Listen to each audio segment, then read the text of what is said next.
How's it going? This is Jerry Heron here. You're making our YouTube video. This video I'm going to be doing is a different video. In fact, it's kind of like an opinion review video. It's called the top 3 movies I consider guilty pleasures. Because there are 3 movies I have in mind that I consider guilty pleasures. That's why I can think of right now. There could be some movies out there I consider guilty pleasures, but I just can't really recall them because I haven't watched them in ages. But there are 3 movies out there I have in mind that I want to talk about why I consider them guilty pleasures and why and even though I still like them and why I know they're bad. Like a guilty pleasure is basically when you like a movie but you know why it's a bad movie. And that you feel like you're going to be judged and you'd be embarrassed to admit that you like it when you know why it's a bad movie.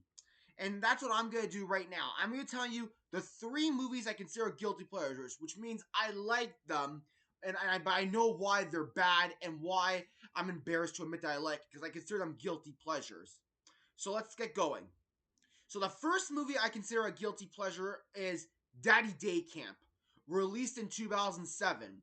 It's the sequel to the original movie called Daddy Daycare, which Daddy Daycare starred Eddie Murphy.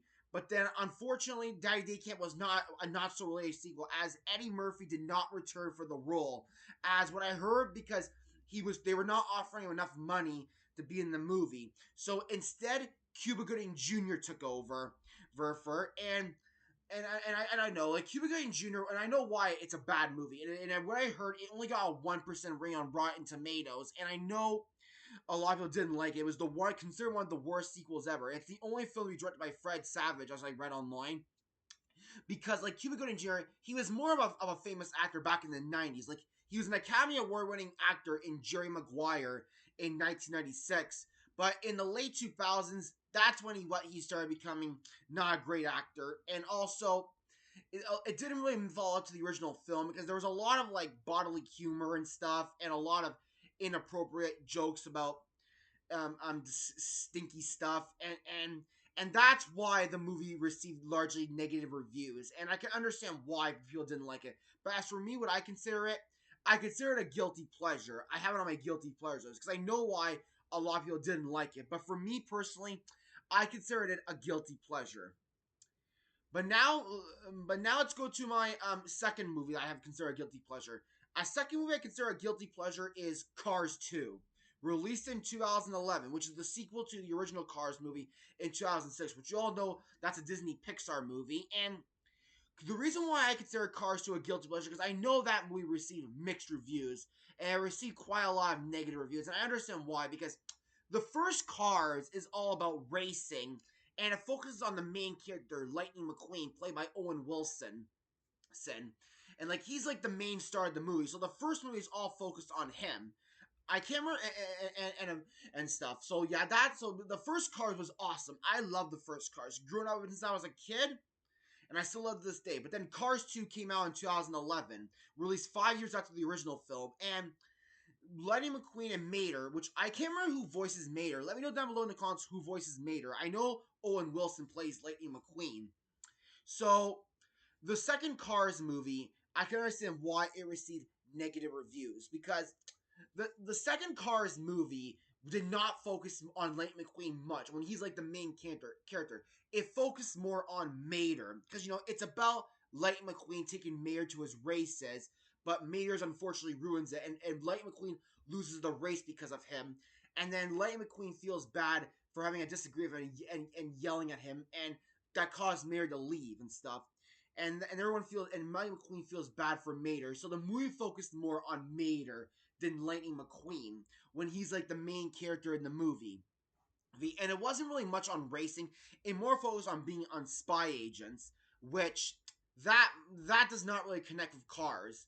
But I consider that movie a guilty pleasure. Like, I know why it got negative reviews, but I consider it a guilty pleasure. And I'll be honest with you, I don't even remember what Cars 3 was like. I have to rewatch Cars 3. Like, I saw Cars 3 years ago when it first came out, but I don't remember it literally at all. But I heard it was better than Cars 2. I remember seeing Cars 3 in theaters, which was released in 2017, but I barely remember it at all, so I have to rewatch it. But I'll let you know what I think of it when I watch it. And now the third movie that I consider a guilty pleasure will be Tarzan 2, which is the sequel to the original Tarzan, which is also a prequel. The original Tarzan was released in 1999, and this was a direct. And this movie was actually not even released theatrically. The first two movies I've mentioned that I consider guilty pleasures were released theatrically in theaters, but no, this movie I'm going to talk about right now, Tarzan 2, was a direct-to-video. This is the only movie I'm talking about in this video that was a direct-to-video. It's Tarzan 2. So Tarzan 2 came out in 2005, 6 years after the original Tarzan came out. That one, and by the way, Tarzan, the first Tarzan, that came released theatrically. That was released theatrically, and I know why it's a bad movie. It was a direct video because because the sequel didn't make much sense to many people as because it focused more on Tarzan when he was younger, which it shows Tarzan as young Tarzan in the first movie, of him doing his childhood life. But it didn't really make much sense in to make a prequel to it in the second Tarzan because it already showed his life growing up in the first movie. But so that's why it was an unnecessary sequel. But I personally thought it was okay. It was okay. Like I said, I consider it a guilty pleasure because there was a song by Phil Collins in it called. And Phil Collins is my favorite singer. I love Phil Collins music. There's a song in Tarzan 2 called Who Am I? And I do like that song. That song is a very good song by Phil Collins and stuff. And so there was a movie that came out after Tarzan, the first Tarzan, called Tarzan and Jane, but that was not really considered a movie sequel.